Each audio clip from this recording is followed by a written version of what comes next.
The Ascent of Mount Carmel by St. John of the Cross. Book 2, Chapter 23, which begins to treat of the apprehensions of the understanding that come in a purely spiritual way, and describes their nature. Although the instruction that we have given with respect to the apprehensions of the understanding which come by means of sense is somewhat brief in comparison with what might be said about them, I have not desired to write of them at greater length. I believe, indeed, that I have already been too lengthy for the fulfillment of my present intention, which is to disencumber the understanding of them, and direct the soul into the night of faith. Wherefore we shall now begin to treat of those other 4 apprehensions of the understanding, which, as we said in the 10th chapter, are purely spiritual, namely, visions, revelations, locutions, and spiritual feelings. These we call purely spiritual, for they do not, as those that are corporeal and imaginary, communicate themselves to the understanding by way of the corporeal senses, but without the intervention of any inward or outward corporeal sense, they present themselves to the understanding clearly and distinctly by supernatural means, passively, that is to say, without the performance of any act or operation on the part of the soul itself, at the least actively. It must be known, then, that speaking broadly and in general terms, all these 4 apprehensions may be called visions of the soul, for we term the understanding of the soul also its sight. And since all these apprehensions are intelligible to the understanding, they are described in a spiritual sense as visible. And thus the kinds of intelligence that are formed in the understanding may be called intellectual visions. Now, since all the objects of the other senses, which are all that can be seen, and all that can be heard, and all that can be smelt and tasted and touched, are objects of the understanding, in so far as they fall within the limits of truth or falsehood, it follows that just as to the eyes of the body all that is visible in a bodily way causes bodily vision, even so to the spiritual eyes of the soul, namely the understanding, all that is intelligible causes spiritual vision. For as we have said, for the soul to understand is for it to see. And thus, speaking generally, we may call these 4 apprehensions visions. This cannot be said, however, of the other senses, for no one of them is capable as such of receiving the object of another one. But since these apprehensions present themselves to the soul in the same way as they do to the various senses, it follows that, speaking properly and specifically, we shall describe that which the understanding receives by means of sight, because it can see things spiritually, even as the eyes can see bodily, as a vision.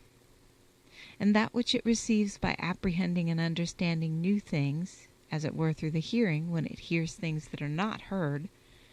we describe as revelation. And that which it receives by means of hearing we call locution,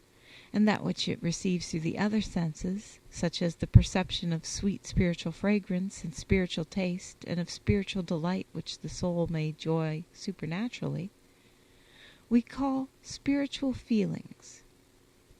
From all these the soul derives spiritual vision or intelligence, without any kind of apprehension concerning form, image, or figure of natural fancy or imagination. These things are communicated to the soul directly by supernatural means and a supernatural process.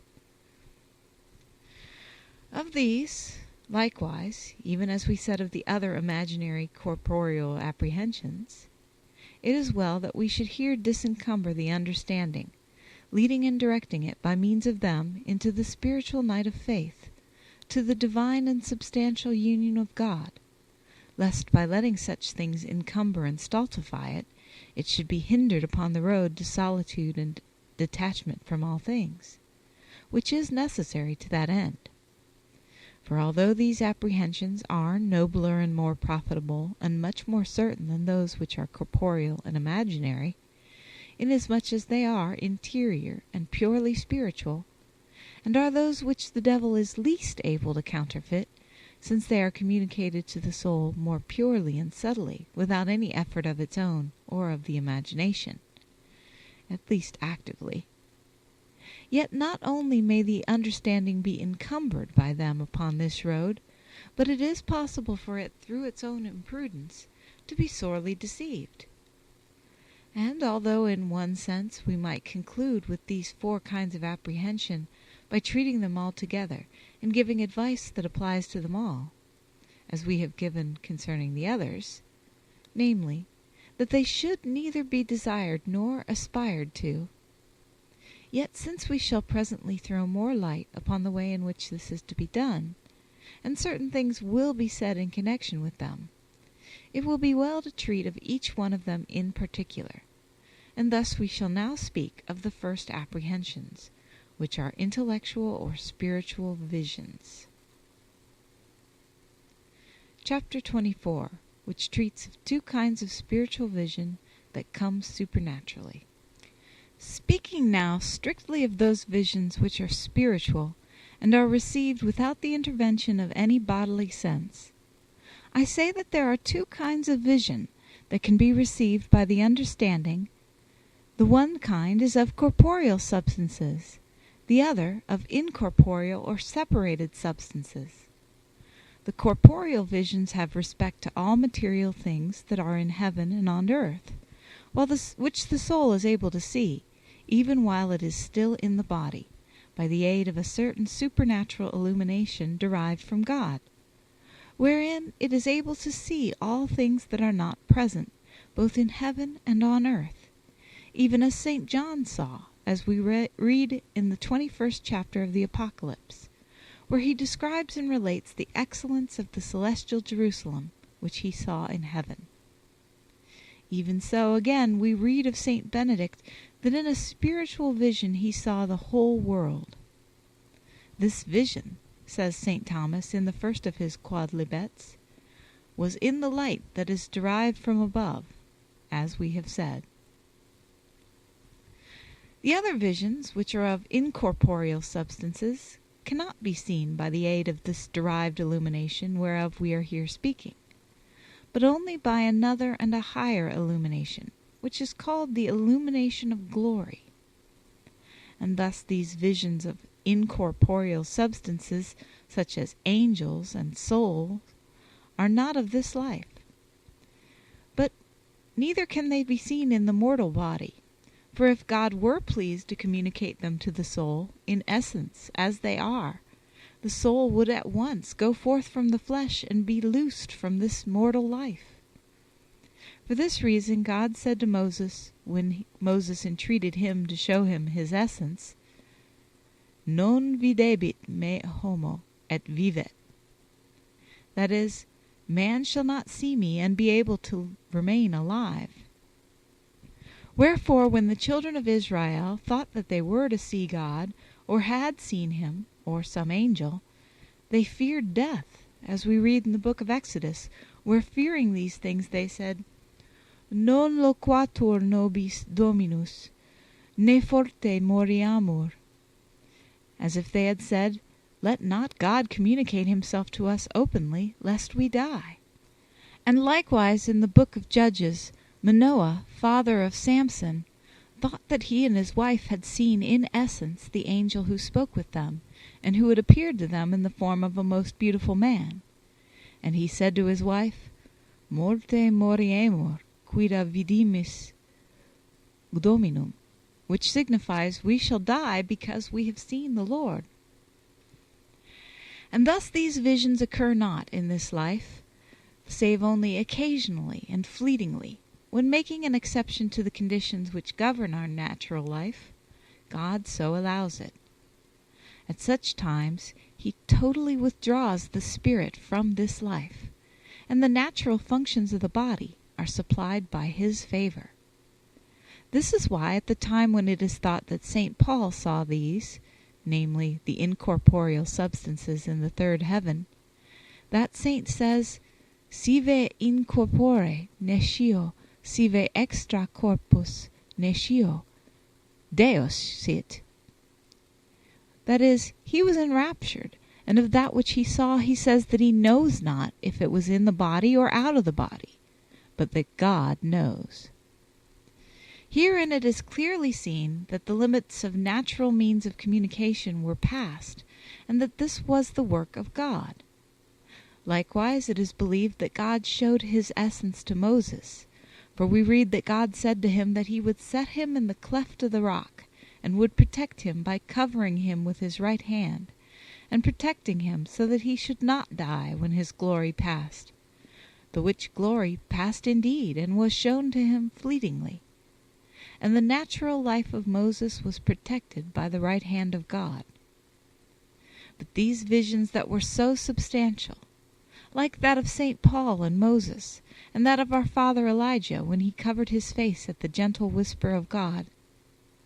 although they are fleeting, occur only very rarely,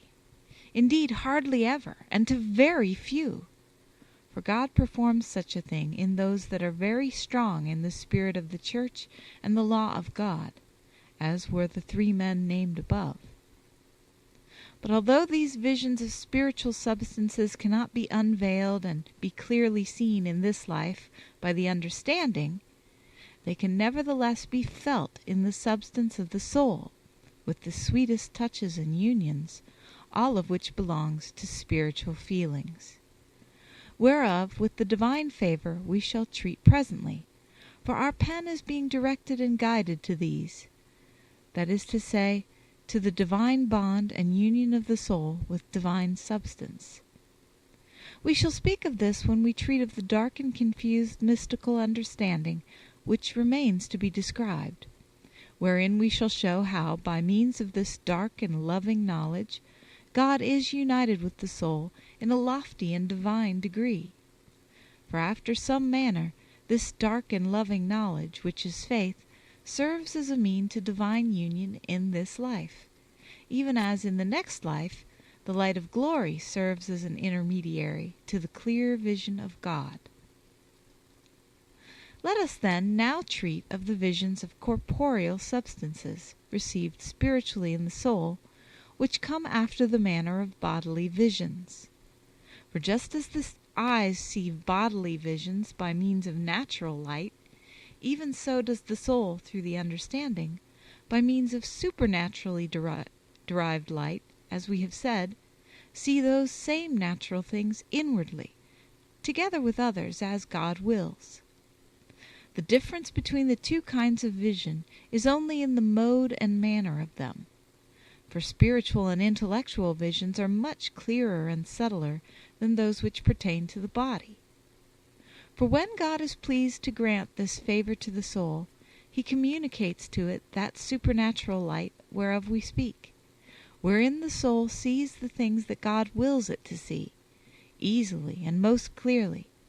whether they be of heaven or earth, and the absence or presence of them is no hindrance to the vision. And it is at times as though a door were opened before it into a great brightness, through which the soul sees a light after the manner of a lightning flash, which on a dark night reveals things suddenly, and causes them to be clearly and distinctly seen, and then leaves them in darkness, although the forms and figures of them remain in the fancy.